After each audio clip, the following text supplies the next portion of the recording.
Mi pantalla. Sí, están todos viendo mi pantalla. Perfecto. Bueno, nosotros habíamos quedado en este PDF. No me recuerdo si los envié. Después igual me recuerdan que los envíe. Ya les conté que es un intercambiador. Ahora lo que estamos haciendo, lo que habíamos iniciado, es saber alguna clasificación o la tipología de los intercambiadores. Y reconocíamos básicamente dos tipos de intercambiadores: el de contacto directo y del contacto indirecto. Y a su vez cada uno de estos intercambiadores, tanto el directo como el indirecto, se subdividen en otros tipos. Le había dicho que los intercambiadores, los primeros, existen, se usan, pero en comparación con el segundo, con el indirecto, son los menos. Pero hay, dependiendo del proceso que les toque industrializar, ¿no? A la compañía o a la empresa, dependiendo del proceso que se requiera, van a usar uno. Pero aún así siguen siendo muy pocos los intercambiadores de tipo directo. Sobre todo lo que usan los intercambiadores directos son las industrias alimenticias. O sea, las industrias que se dedican a la producción de alimentos. Así que bueno, igual ustedes tienen que saberlos, porque nunca van a estar ustedes completamente seguros cuál será el ámbito de trabajo. Muchos de ustedes, como les dije un día, van a ser estudiantes, van a ser profesionales, y muchos de ustedes se van a ir a trabajar, ¿sí? Por alguna extraña razón, la estadística dice que la mayoría de ustedes, ¿sí? La mayoría de ustedes sale a trabajar. Y de lo que salen a trabajar, casi un 50 y todavía, yo diría un poquito menos, un 45% se dedica al ramo de la industria. El resto se dedica a otra profesión, ¿sí? Tal vez en la primera parte de su vida intenten incursionar en el ámbito, en la rama de la industria, de la técnica, y después cuando se da con varias frustraciones, dejan de buscar y dicen, bueno, apelan a otro.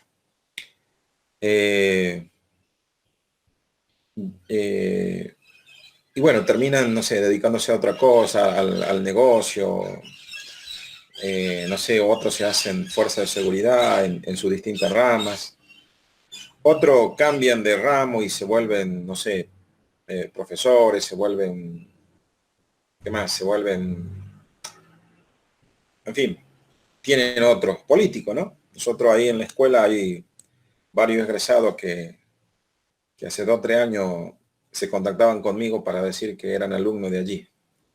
Bueno, en fin. Entonces, como ustedes no saben el ámbito que le va a tocar, tienen que saber de esto. Luego de los directos que voy a pasar, bueno, les menciono los otros, los tipos de indirectos. Los regenerativos y los recuperativos. Los regenerativos son, como el otro día me preguntó un compañero de ustedes, si los sistemas, hablando en termodinámica el lunes, me preguntaba si era autosustentable. Bueno, los regenerativos hacen eso, tienen una autosustentación, ¿sí? Y los recuperativos, que son los más abundantes y los más comunes, ¿sí? Son, por ejemplo, los calefones y los termotanques. Son intercambiadores de calores indirectos y son recuperativos, ambos. Allí tienen ustedes un ejemplo de intercambiadores de calor de tipo recuperativo, ¿sí? Por eso cuando ustedes escuchen a un vendedor o las propagandas que hacen en la televisión, para venderle el calefón o el termotanque, le dicen alto poder recuperativo, le dicen la propaganda, ¿no? Por ejemplo, la de Orbi, que es una empresa alemana que se está impuesta en el mercado argentino, siempre cuando hace propaganda, siempre alude a ese hecho, ¿no? El alto poder de recuperación que tiene. Bueno, ahora van a entender a qué se refiere con el alto poder de recuperación. Vamos a comenzar describiendo a los indirectos, perdón, a los directos. Yo voy a ir, si bien ustedes están leyendo yo voy a ir rescatando lo más importante, lo que creo que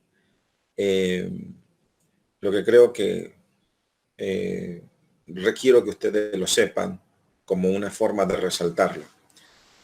De estos tipos, como son de contacto directo, es decir, la masa tiene que...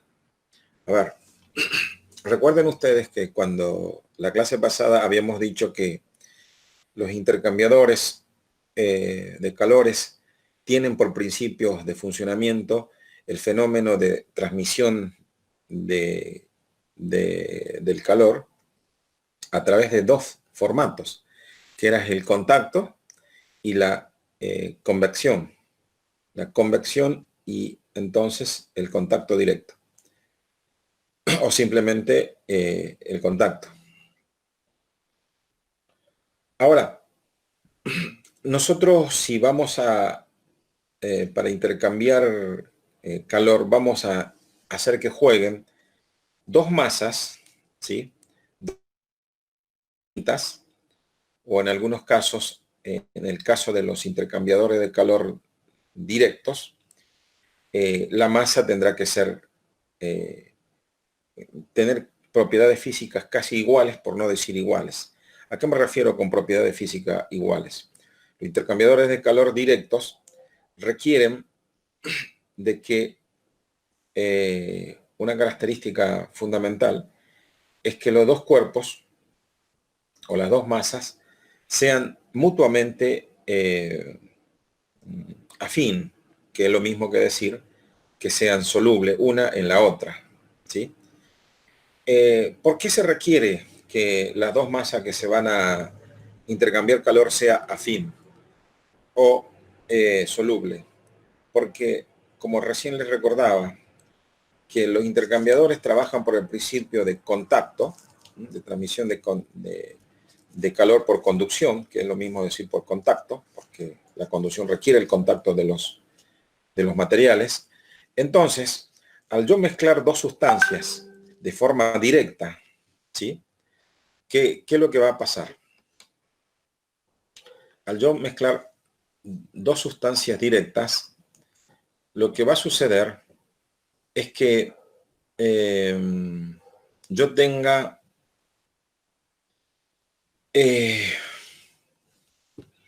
que garantizar al proceso la mayor superficie de contacto para que la conducción se lleve a cabo, ¿sí?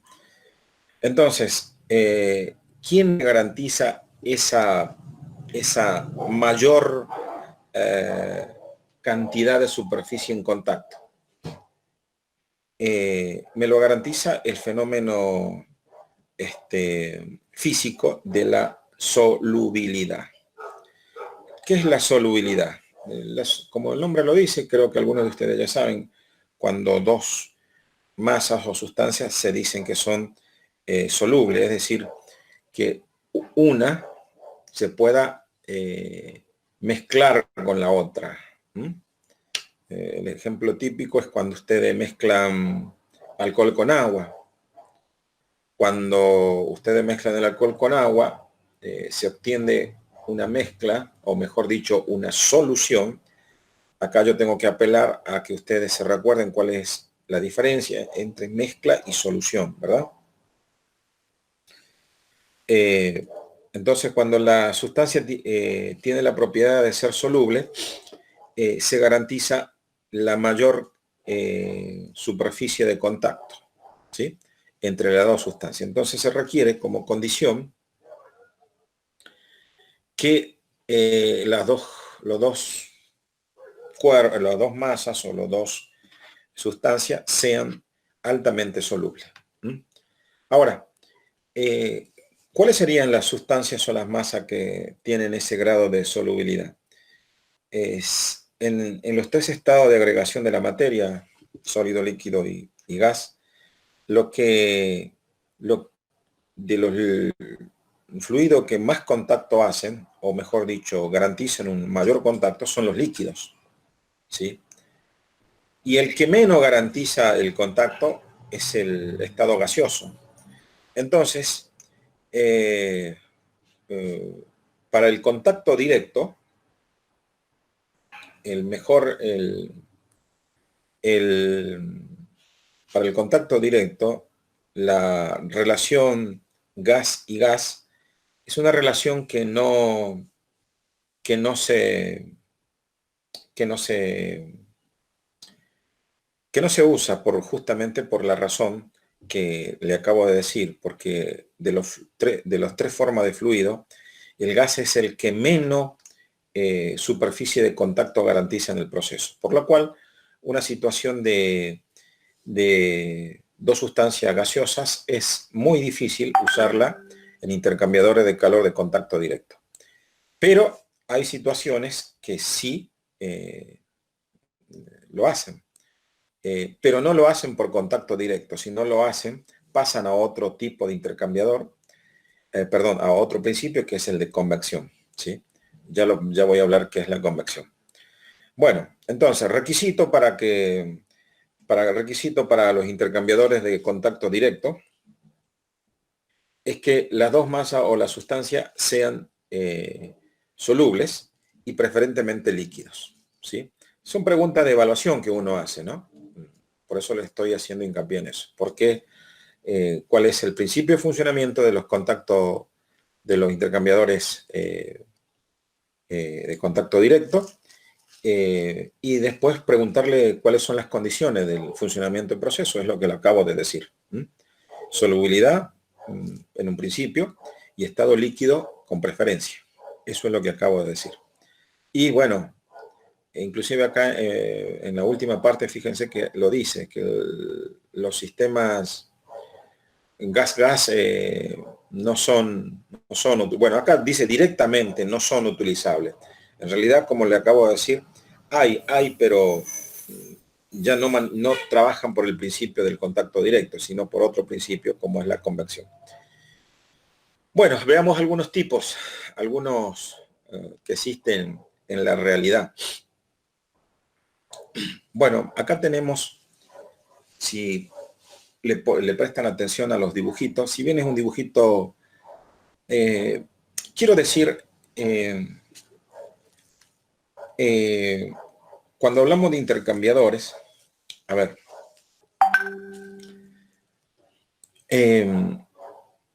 pasa lo mismo que en los autos, en la industria pasa lo mismo que los autos, dado que un automóvil es un producto industrial. Ustedes sabrán de la diferencia un auto de un modelo 80 a un modelo 2000. Hay una diferencia grande. Pero el principio no cambia, ¿sí? El principio de funcionamiento de un auto desde hace más o menos 200 años no cambia. Repito, el principio de funcionamiento de un auto desde hace 200 años no cambia. El cargar un recipiente con una mezcla explosiva y hacer que combustione la mezcla y obtener un movimiento a partir de la explosión, eso no ha cambiado. Fíjense, en los intercambiadores tampoco, o mejor dicho, pasa lo mismo. El principio de funcionamiento es el mismo y lo que va a cambiar va a ser la tecnología que se use para conseguir ese principio de funcionamiento. Lo mismo que el automóvil. Así que, si bien estos dibujos son poco claros, el principio sigue valiendo hasta hoy en día. Veamos el, el primero, que dice ahí contactor del lecho móvil, el segundo del lecho fluidizado, y el otro es también se considera como lecho móvil, a diferencia nada más que esto, la movilidad lo consigue a través de otro dispositivo que es una cinta de transportadora, ¿sí? Veamos el primero, el que dice el por contacto del lecho móvil. El lecho es el material o uno de los materiales, preferentemente el mayoritario, ¿sí? ¿Qué pasa? Fíjense, por arriba está el ingreso de los sólidos calientes y por abajo está ingresando una corriente de aire fría o fresca. Y entonces se produce allí el aire directamente, se pone en contacto con el material, con el sólido que está ingresando, y por una cuestión de, como le expliqué la clase pasada, por un fenómeno de convección, el aire caliente absorbe la energía térmica del sólido y se eleva a través, se va a la atmósfera a través de un conducto y finalmente una chimenea. Ahí verán ustedes que las dos sustancias, en este caso el sólido, a ver, le voy a poner un ejemplo que en la industria que no se puede, en la casa hay muy poco ejemplo de eso. Bueno, a ver, un ejemplo de la casa que podría ser de este intercambiador de calor son las, si no me equivoco, el nombre es así, en la cocina de la casa, ¿no? Vaporera. Esa olla, creo que es una olla. Las mujeres, creo que las chicas que me están escuchando, creo que saben mejor que yo eso. Son ollas que cocinan la comida o la verdura o los waffles o no sé qué cosa más se hacen, la cocinan en vapor. Pongámosle, por ejemplo, una zanahoria que le meten en la vaporera, encienden la olla y genera el vapor, y el vapor, que es un aire caliente, ¿sí? O mejor dicho, un agua gaseosa pero caliente, cocina, por ejemplo, a la zanahoria. La zanahoria ingresa sólida, entre comillas sólida, y después de un tiempo el aire caliente, o el vapor, perdón, el líquido caliente en forma gaseosa, lo termina cocinando. Bueno, ese proceso se entiende como un intercambiador de calor. Pero en este caso no sería de lecho móvil. ¿Qué significa lecho móvil? Lecho móvil significa que el sólido que está ingresando al recipiente está siendo movilizado. Generalmente ese movilizador del lecho móvil es un tornillo sin fin. Es como un serpentín mecánico, ¿no? Va girando, va girando. Un ejemplo de serpentín mecánico es el sacacorcho. Ahora imaginen ustedes un super sacacorcho ingresando por la parte superior hacia la inferior, perdón, al revés, por la parte inferior y saliendo a la superior, moviliza todo ese sólido de tal manera que con el movimiento el aire que está ingresando tenga la posibilidad de estar, cubrir todo el trozo de sólido que está ingresando. De esa manera va a absorber mayor cantidad de calor. Bueno, entonces no está dibujado ahí en el dibujito, pero les pido que ustedes lo imaginen como que por acá, a ver, permítanme que voy a ingresar para mostrarle un poquito. Por el centro, ¿sí? Así, siempre desde abajo hacia arriba, va un tornillo sin fin, ¿sí? Un tornillo sin fin, moviendo todo ese material sólido. Y en el movimiento se supone que se ponen a girar las piezas sólidas y con ese giro el aire frío lo va a envolver y por lo tanto le va a arrastrar o quitar o intercambiar la energía térmica del sólido, logrando que disminuya su temperatura. ¿Ok? Y este intercambiador de calor del lecho móvil, fíjense que es un sólido con un gas, o sea que sería de tipos sólido-gas. Creo que sí se me entendió, ¿no? Vamos al siguiente, el lecho fluidizado. ¿Qué significa? Hace rato era lecho móvil, ahora tenemos un lecho fluidizado. Lecho fluidizado significa, hablando en criollo, significa material fino. Fino como prácticamente se lo considera como polvo. Entonces, ahí, a diferencia del caso anterior, es casi lo mismo, pero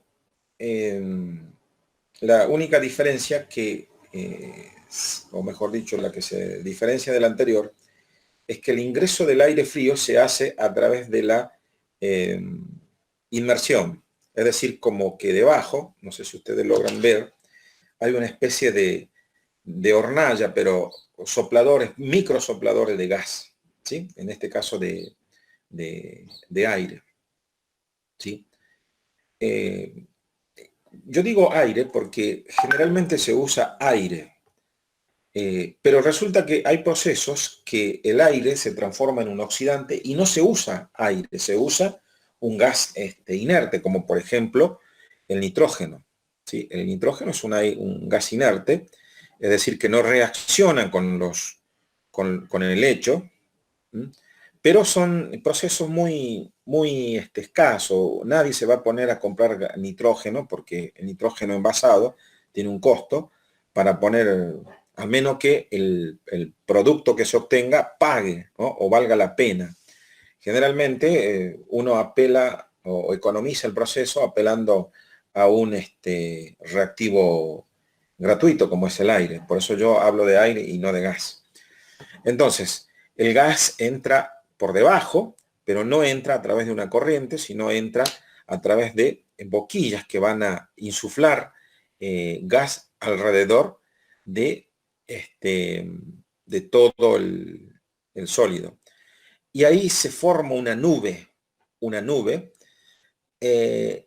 pero obviamente la corriente de gas que ingresa no tiene la suficiente fuerza para arrastrar al lecho fluidizado, es decir, al fino. Eso generalmente se usa, también se usa, como les dije, en la industria de alimentos. Por ejemplo, para la producción de leche en polvo. Bueno, de esta manera se obtiene la leche en polvo. Nada más que se trabaja una vez que pasó por el proceso de deshidratación. Los deshidratadores trabajan más o menos a 220 hasta 300 grados de temperatura, se lo expone a la leche. Es muy peligroso, eso es un proceso que si te pasás, dependiendo de la característica de la leche, es más, hay leche que lo tratan, no es lo mismo una leche que ingrese al sistema recién ordeñada de la vaca que una leche desnatada, desnaturalizada, todo depende del proceso, ¿no? Las temperaturas van a ir en función de la característica de la leche que ingresa. Como sea que fuese, una vez que pasa de la pasteurización y luego de la deshidratación, el polvo que cae es un polvo, bueno, es el mismo polvo que ustedes conocen, con la diferencia que sale caliente. Entonces, para enfriarlo, bueno, tienen este proceso, ¿sí? Entonces, ustedes saben que, bueno, creo que la leche en polvo lo conocen, no hace falta que yo le explique qué es. A ver, creo que alguien está queriendo ingresar, que es el señorito Kevin Tolava. Bueno, sigamos entonces. Denme un comprendido si me van siguiendo o no me siguen nada. Sí, profe. Ahí el resto, hay uno solo que me contesta. ¿Cómo va? Sí. Oye, profe. Ajá. Y bueno, voy a terminar con esto y le voy a pedir que ustedes... Sí, dígame. Sí, cuénteme. Yo quería consultar si en qué se relaciona la palabra leche. lecho. Bueno, le cuento. Eh, yo uso mucho en mi casa la palabra lecho para referirme a mi cama, ¿no? Yo por ahí le digo, me voy o le digo a mi hijo, arregle el lecho de descanso. Por no decirle cama, le digo el lecho de descanso. El lecho significa a nivel industrial algo que está preparado para, ¿sí? La palabra lecho es un material que está preparado para. Ese para puede ser para muchas cosas. Entonces, lecho, usted, la señorita que me preguntó, tradúzcalo, un preparado. ¿M? Algo preparado o un preparado. ¿M? Eh, a ver, eh, vamos a, vamos a dar un ejemplo casero para que me entiendan. Un constructor, un albañil o alguien que construye en la casa o ahí, cuando dice que prepara la mezcla, la argamasa también, ese preparado, es decir, el cemento con digo la arena y las piedras, después creo le agrega agua y el que tiene le pone una hormigonera, una olla hormigonera, y luego queda listo para llenar lo que esté construyendo, si una columna, si una pared. Bueno, a ese preparado también se le suele llamar lecho, ¿sí? Porque es la mezcla que ustedes generalmente dicen mezcla. A ese preparado también usted puede referirse como el lecho de construcción, lecho de construcción. Acá, bueno, son estos lechos, son preparados que vienen o derivan de otra parte del proceso. Eh, acá le puse como ejemplo la producción de leche en polvo, pero acá en el primero que dice por lecho móvil, el contacto por lecho móvil, eso de contactor, ustedes tómanle como contacto, ¿no? Acá lo ponen la palabra tor o finalizado con tor porque esto hace por el movimiento que le dije por el tornillo sin fin, el tornillo sin fin hace de mecanismo que obliga al contacto del aire. Pero déjenme explicarle un ejemplo. Este ejemplo que le voy a nombrar, bueno, yo le dije hace rato un ejemplo casero, pero ahora le voy a hablar de un ejemplo industrial. Por ejemplo, en la industria metalúrgica,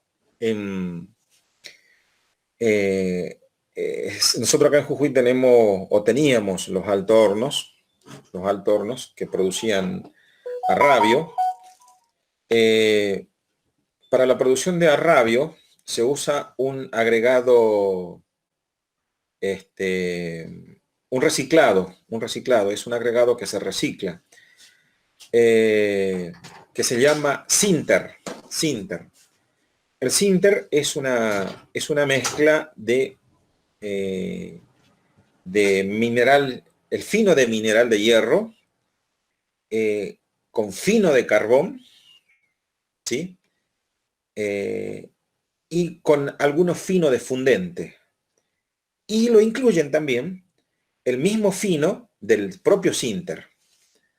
Entonces, como son materiales que se debieran tirar como desecho industriales, para no tirarlos, lo que hace la industria se dice lo peletiza. Bueno, la palabra peletiza es una palabra moderna. Antes no existía esa palabra y se decía sinteriza.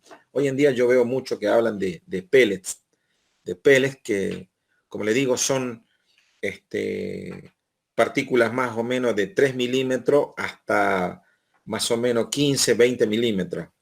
No partículas, sino ya preparados con esos diámetros, de 3 milímetros a 20. Dependiendo del proceso, se tamiza y se queda uno con una granulometría específica. Bueno, el sinter es cargado al alto horno vía cinta transportadora. La cinta transportadora que lo carga el sinter es una transportadora de goma, ¿sí? De material de goma.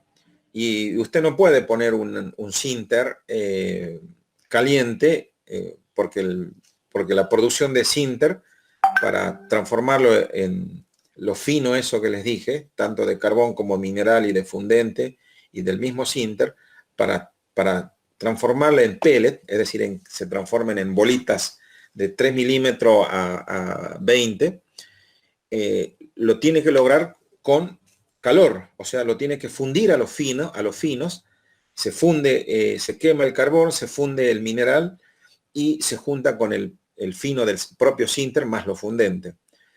Entonces, eso entra por lo menos a 800 grados más o menos. Entonces, usted para cargar ese sinter producido no lo puede cargar porque para cargarlo lo transporta en una cinta y si lo carga caliente quema la cinta. Entonces tiene dos opciones.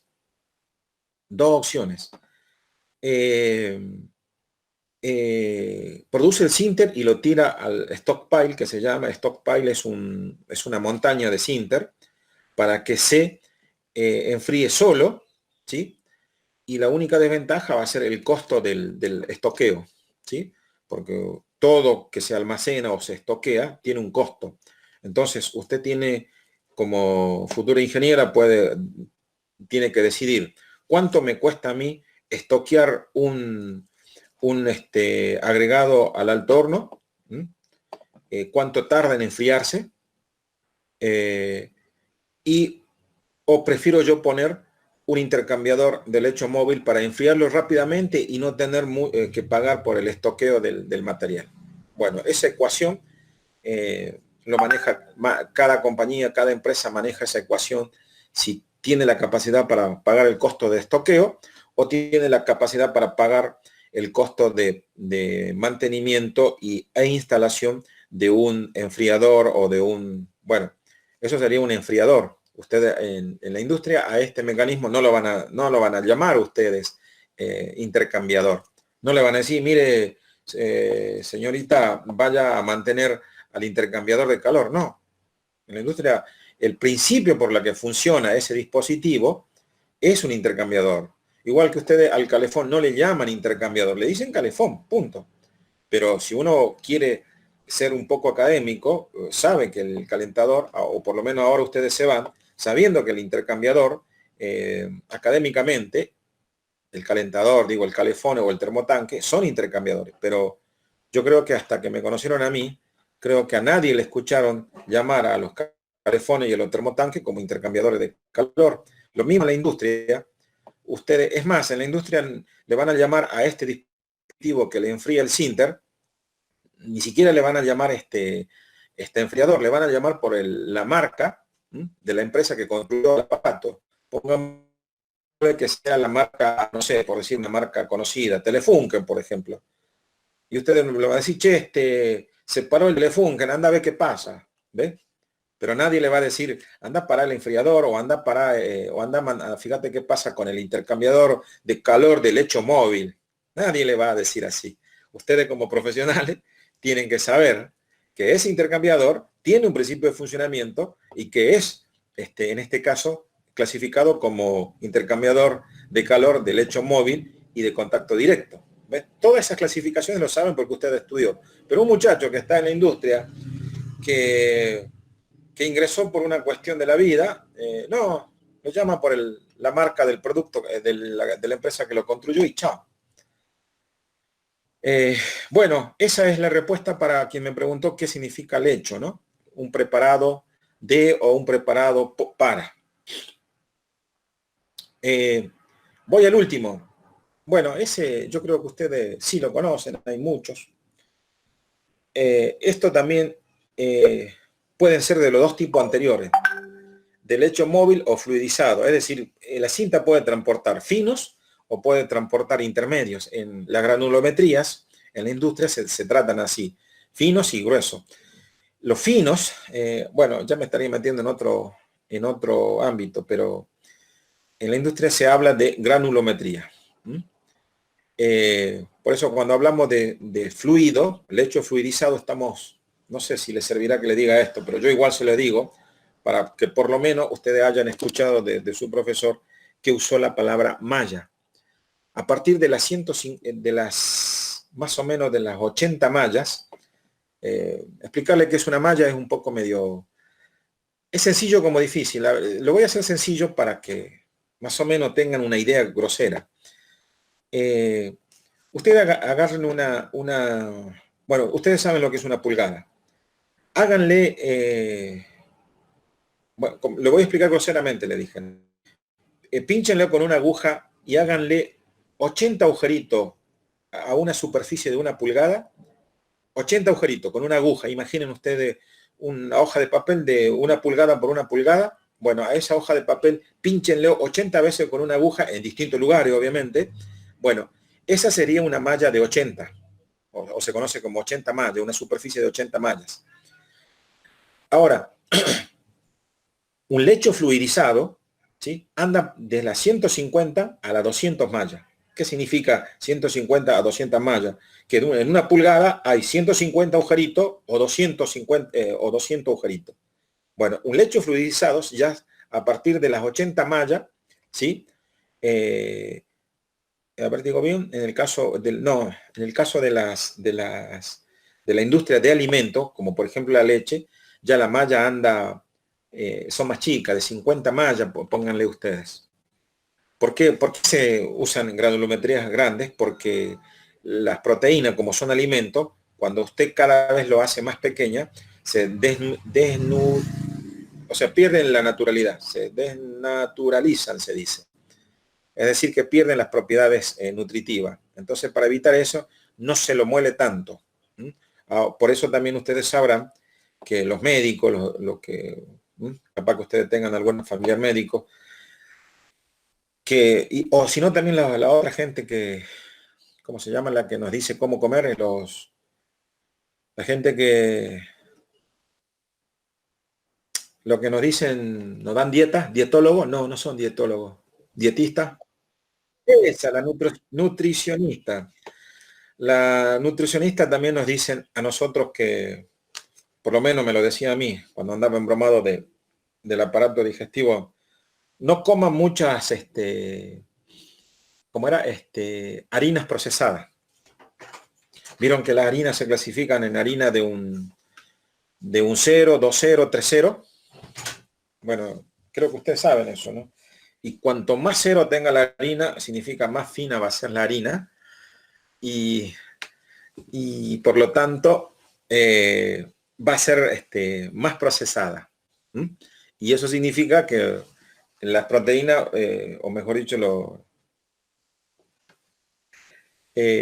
van a perder ciertas propiedades. Entonces, por eso los nutricionistas dicen, eviten de comer los preparados enharinados, o sea, las harinas bien finitas, como la triple C, la 4-0, no sé si hay más cero, pero bueno, esos alimentos son muy procesados y por lo tanto, en vez de alimentarnos, es como estar comiendo madera, ¿sí?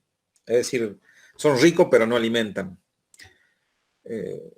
Tengan mucho cuidado, por ejemplo, por lo menos a mí me lo decía la que me daba las dietas, que coman la maicena, por ejemplo. Las maicenas son uno de los preparados, porque está hecha de maicena. Eso con los alimentos.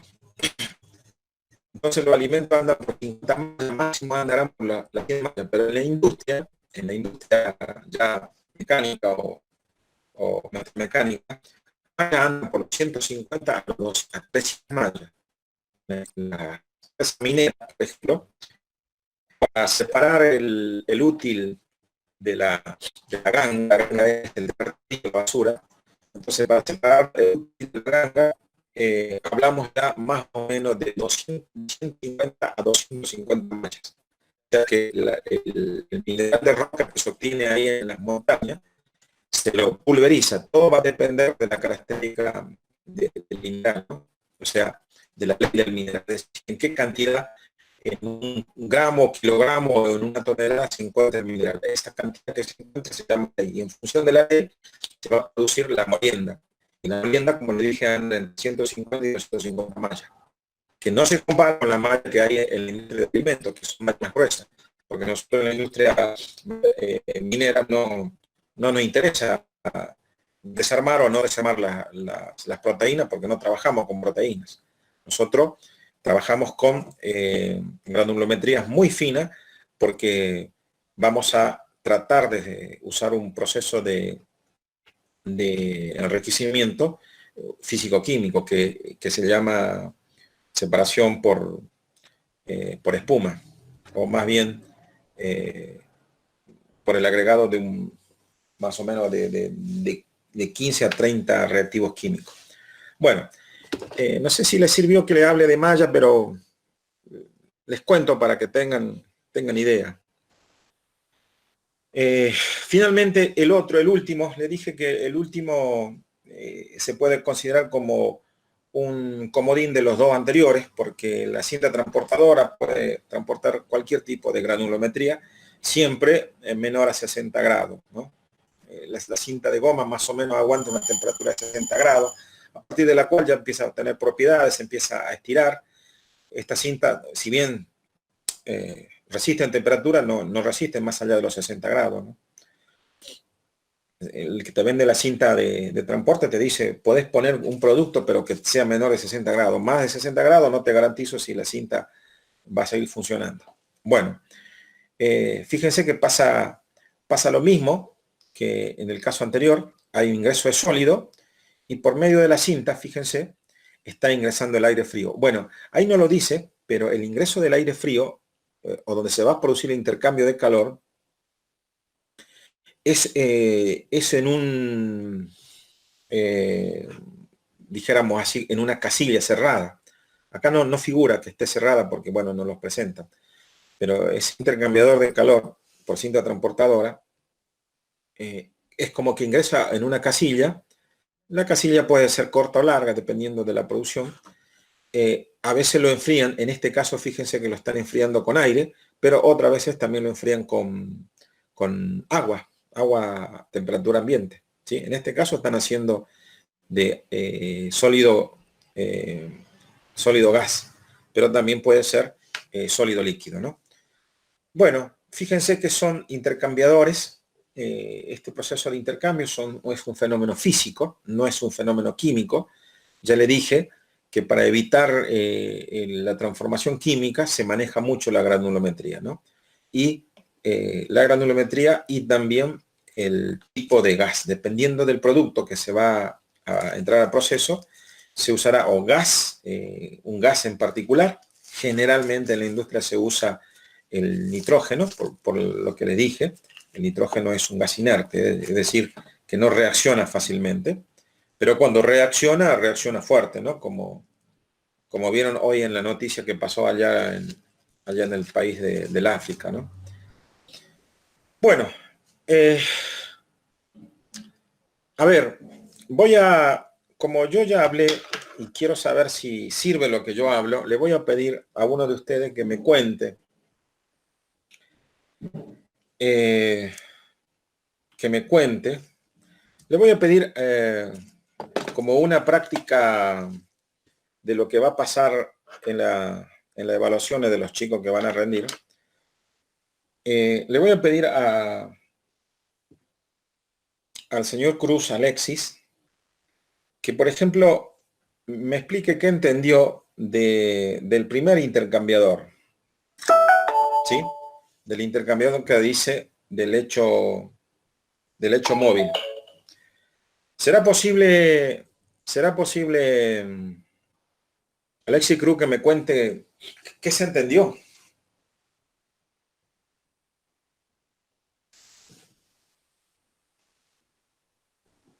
Bueno, profe, yo entendí sobre ese intercambiador de calor que mediante un sistema, o sea, que tiene en su interior, que gira,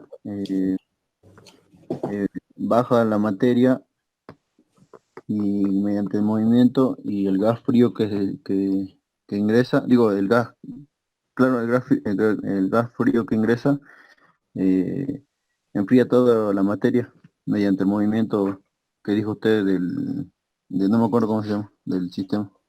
Tornillo sin fin. Bueno, del tornillo sin fin. Ajá. Bien. Bueno. Ajá. ¿Qué pasaría si no si no se mueve el hecho o la materia que está allí adentro? ¿Qué pasaría?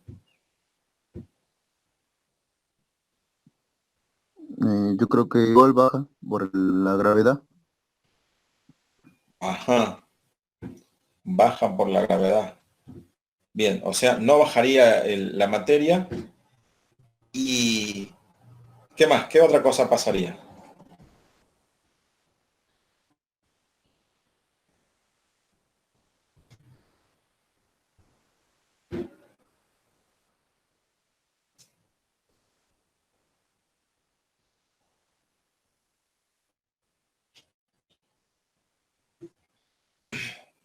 Eh, la idea de poner un intercambiador, Alexi, ¿cuál es la idea de poner un intercambiador?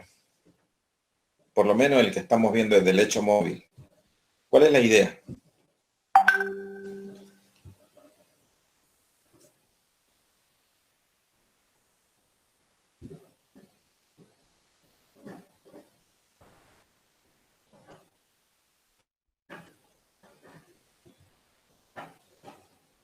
Nada, Alexi. Bueno, a No, ver. profe. Bueno, mire, yo le voy a... La idea siempre la sacan de acá. Mire lo que dice acá. La idea siempre es la transferencia de energía de un material al otro material. ¿Sí? Entonces, la idea de poner un intercambiador es lograr la transferencia de energía de un material o de un fluido, o en este caso del gas, extraer la energía al sólido. Entonces, siempre, siempre, chicos, la idea o la función de un intercambiador es eso, la transferencia de energía térmica. ¿Sí? Eh, Ahora, mire, por la definición de intercambiador, en el caso del primero, del hecho móvil, ¿por qué principio estaríamos haciendo? ¿Por conducción o por convección, Alexis? ¿Por qué principio de transferencia térmica lo estaríamos haciendo?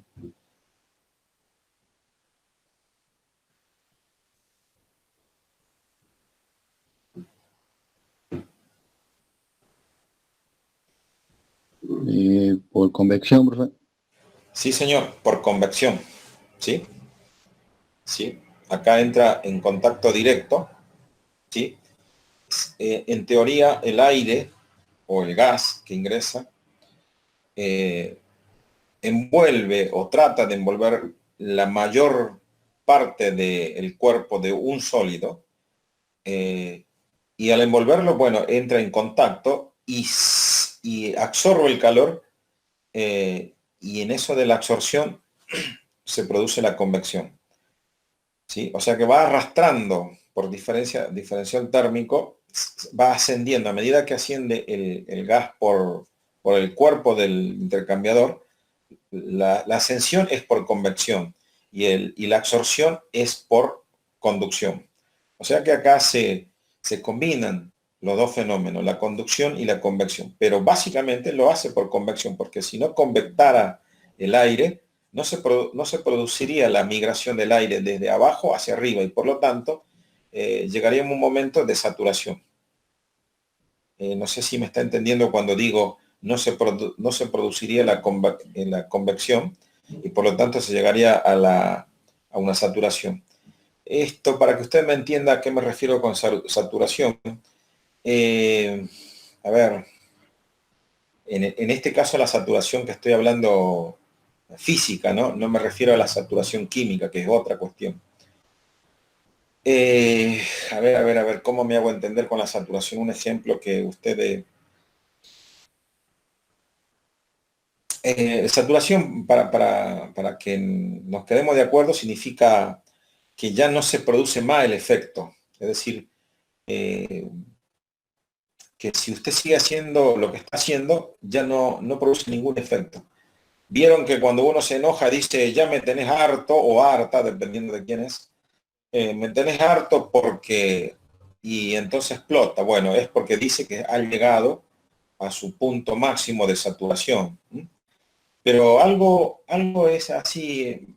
A ver, imaginen ustedes que están en verano, que ya vamos a entrar dentro de poco, o mejor dicho, en primavera, que acá en Jujuy está haciendo un calor bárbaro.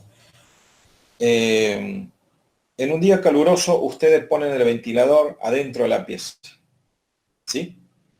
Imaginen ustedes, están en sus pies, en su cuarto, y dice, hace calor, pucha. Y de repente abren o mejor dicho, traen el ventilador, y supongamos que está en un cuarto que no tiene ventana y la puerta está cerrada, y se pone el ventilador adentro, porque ustedes quieren estar ahí fresco, dice.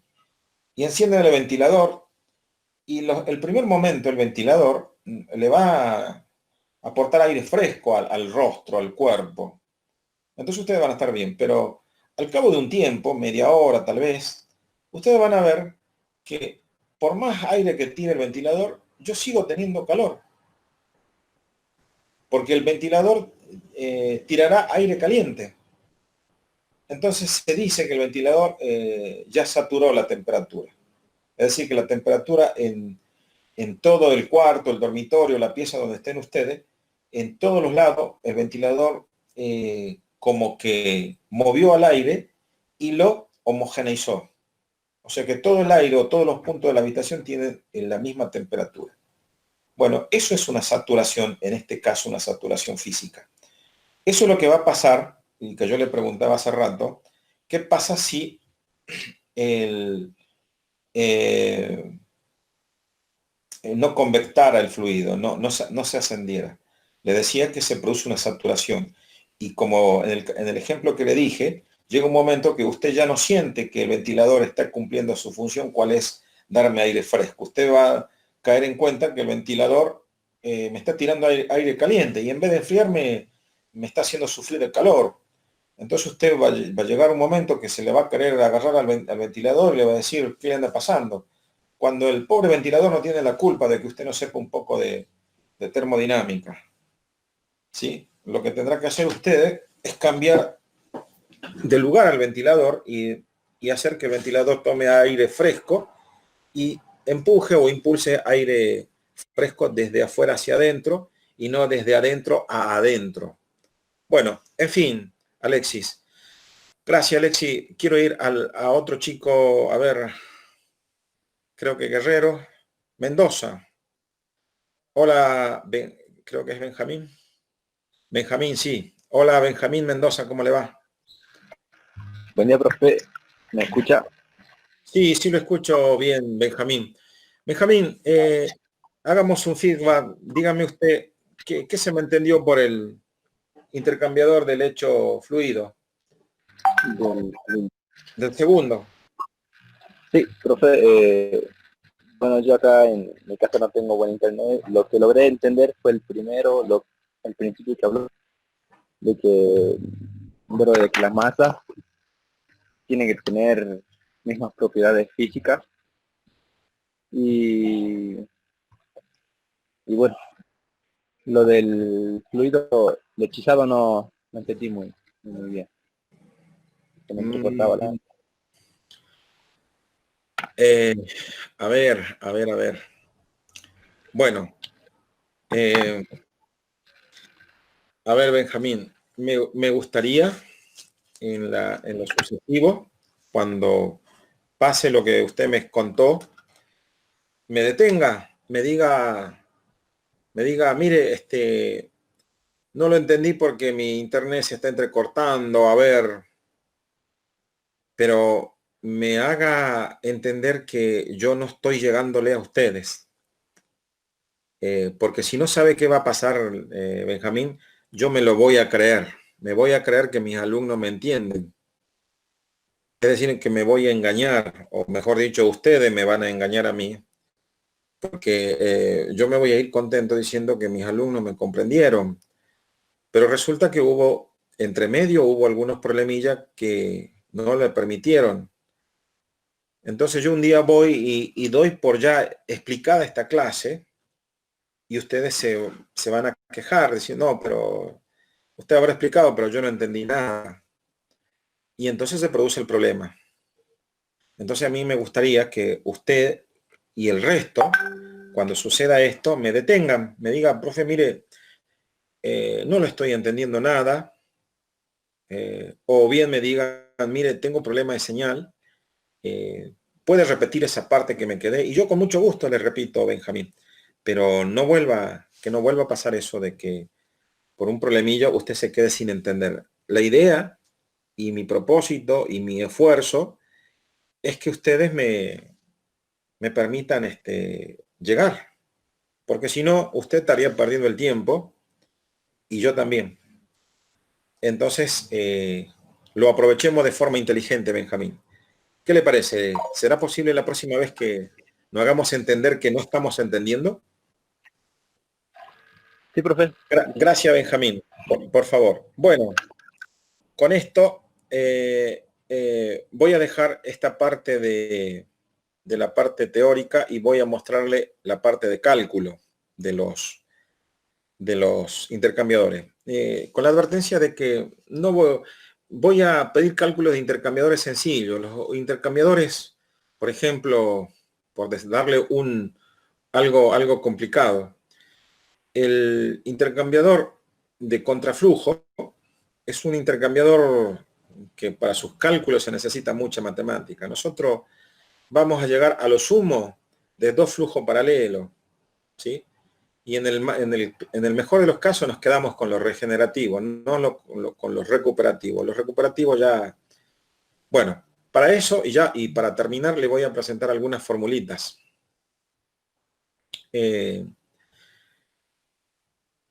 Quiero hacerle entender, las fórmulas que le voy a presentar son fórmulas, se dice dentro del ramo de la técnica, se dice fórmulas prácticas. ¿Ok? Entonces, bueno, como siempre, como estamos hablando de intercambiador de calor, como ven allí usted el título de este PDF, dice Introducción a los intercambiadores de calor, método LMTD. Ya le voy a explicar qué es el LMTD. Primeramente, lo que tenemos que saber para hacer cálculo de intercambiadores es esta vieja fórmula, que es la forma de forma de cálculo del calor.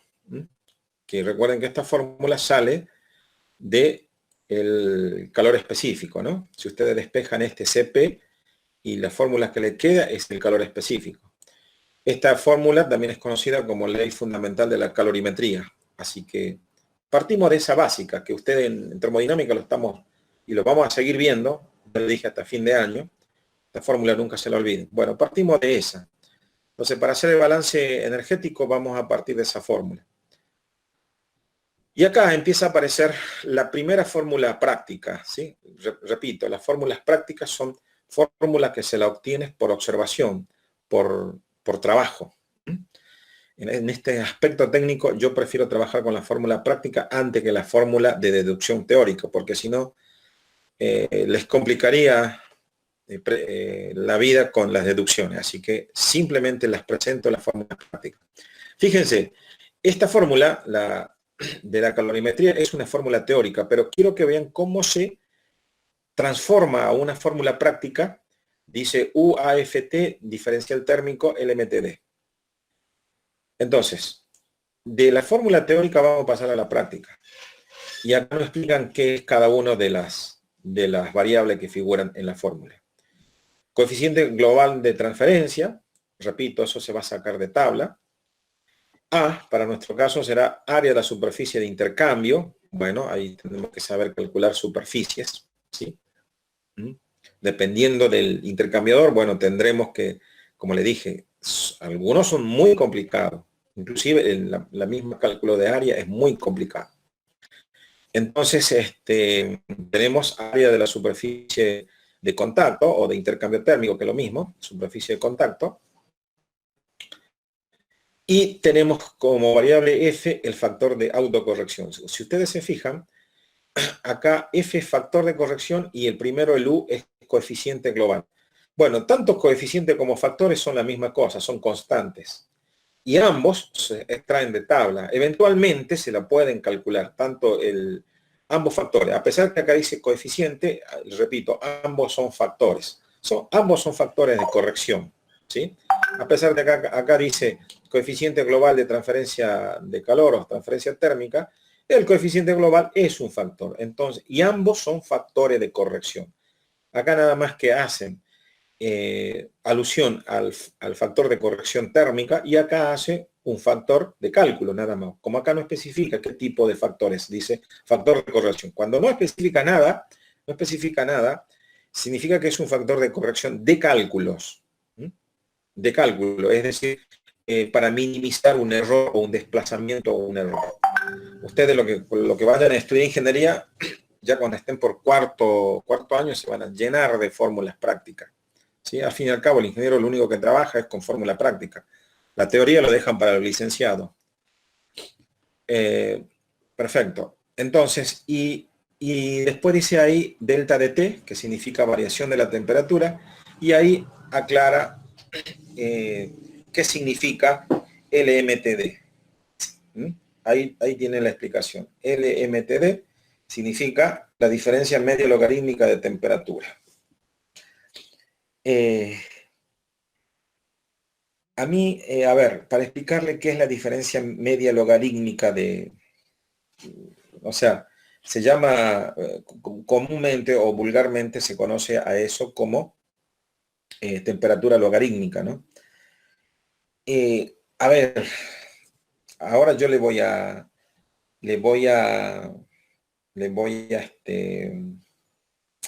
recordar en termodinámica, no me acuerdo si lo vimos o no lo vimos, los chicos que están estudiando para rendir mañana o pasado, se van a acordar, esta fórmula, esto que dice logaritmo T2 sobre T1, no es otra cosa que el trabajo que realiza un sistema isobárico, un proceso térmico isobárico.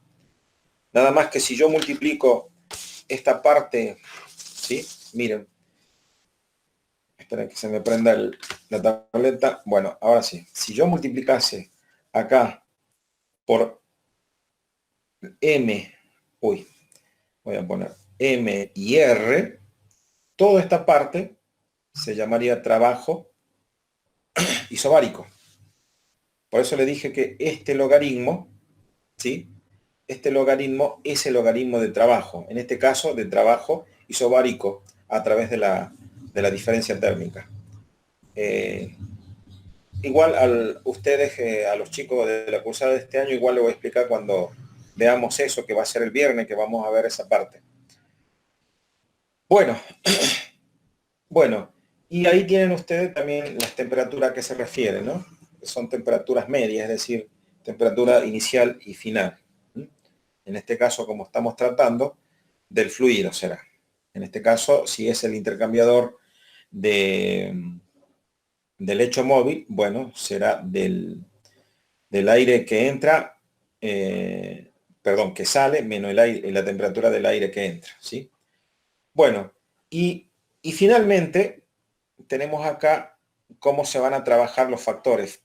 Verán ustedes que la recíproca del factor de corrección térmica, que es el U, ¿sí?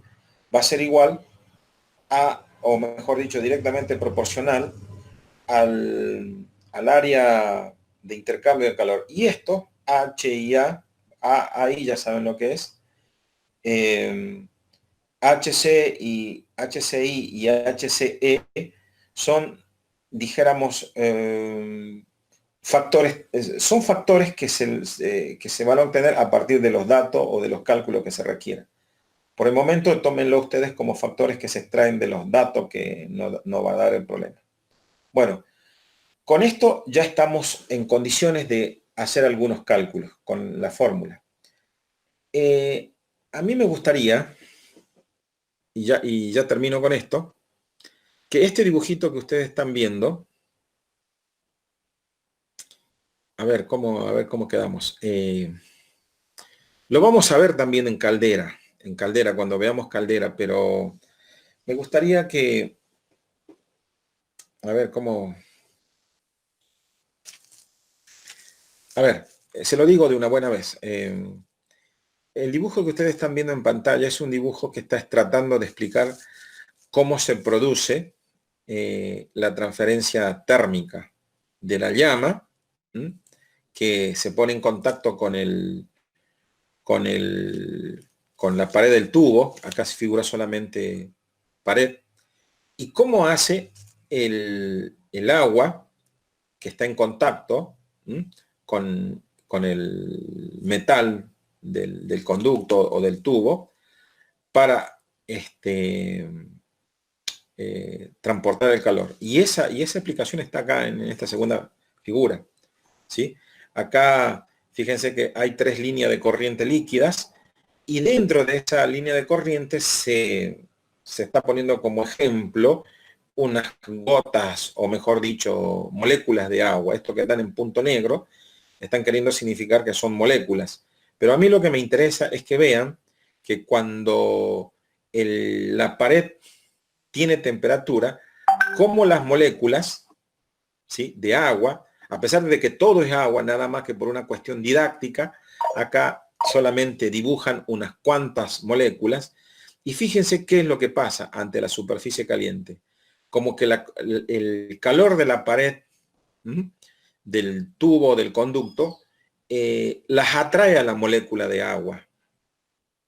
Y ahí justamente está el que yo siempre pido. Esto, como le estoy contando, sirve también para Caldera, ¿no? Para Caldera. Porque yo suelo preguntar en las evaluaciones, explique cómo es el fenómeno de transmisión o de producción de vapor. Bueno, acá no se va a producir vapor, acá se va a producir transferencia térmica, que es el primer paso que tiene que dar el aportante de calor o el agua para producirse en vapor. Acá, como no buscamos vapor, esta primera parte es común tanto al intercambiador de calor como a la caldera. Recuerden que yo les advertí que la caldera es un intercambiador gigante, intercambiador de calor gigante.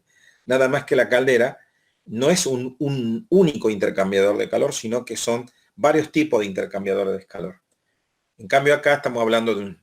Entonces a mí me gustaría que ustedes vean que las moléculas de agua, entre comillas, escuchen, repito, las moléculas de agua, entre comillas, son atraídas por el calor de la pared. Pero así como son atraídas, también son rechazadas. Porque estas moléculas van a acercarse a la pared, y una vez que las moléculas de agua absorban la energía térmica de la pared caliente, van a salir expulsadas por la misma pared. Esa es una forma de verla. En realidad lo que va a pasar lo mismo que hace rato explicábamos, la transferencia por convección. Una vez que las moléculas absorban el calor, van a cambiar la característica física, es decir, va a disminuir su densidad.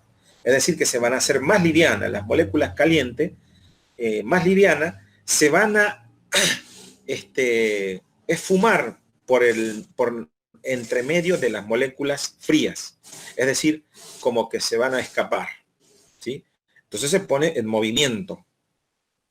Bueno, ese es el principio de la producción de vapor y el principio de funcionamiento de los intercambiadores de calor, que yo necesito que lo sepan, porque si no, al fin y al cabo, vamos a estar estudiando intercambiador y no sabemos cómo intercambia.